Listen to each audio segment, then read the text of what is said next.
From ages 14 to about 16, I was going through a really tough time with mental illness and had just started therapy and trying to find medications that worked for me. I was constantly stressed out and paranoid, especially at night. I would have sleep paralysis about 5 times a week, and every night I dreaded going to bed. As you may know, it's very common for people to see things during sleep paralysis. For me, there are 4 or 5 reoccurring people, if you could even call them that would appear. The one that was the most frightening to me, though, was a man with stumps for legs that would walk across my floor on his hands. He would always start out in my closet before making his way towards me. He was slow and maintained eye contact with me the entire time. As he got closer, a loud, almost deafening sound, similar to static on a television, would fill my head and my body would begin to cramp and ache all over.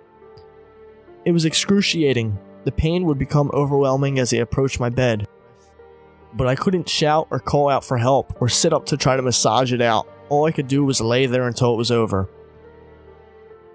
I'm not quite sure what would happen, but every time he started to reach and put his hands on my mattress to pull himself up, I would wake up.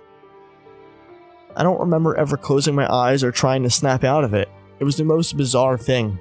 1 second he was right beside me, rotted hands reaching so close to my face that I swear I could smell them.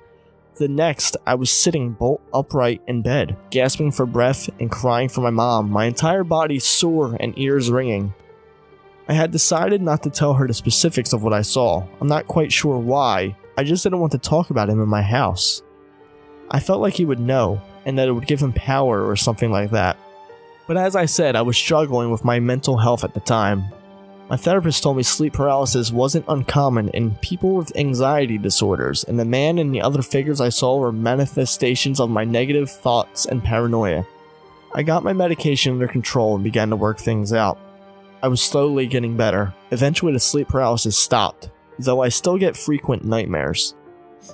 I wish I could say the man was left behind with my sick, struggling teenage self. That, however, is not the case. I am 20 years old now. I hadn't seen the man in about 4 years. I'd almost forgotten about him until a few weeks ago. I've had a bad dream the night before and was in my mom's room, watching TV as she slept. My mom has always talked in her sleep, often saying funny things that I tease her about the next day. So when I heard her mumbling beside me, I decided to try to get her to have a conversation, thinking it would be something silly we could laugh about in the morning. I was wrong. I was very wrong. "What did you say?" I'd asked her, leaning in closer to hear her better. "I don't want him in here," she told me.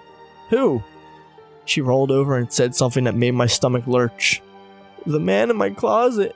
He's got no legs."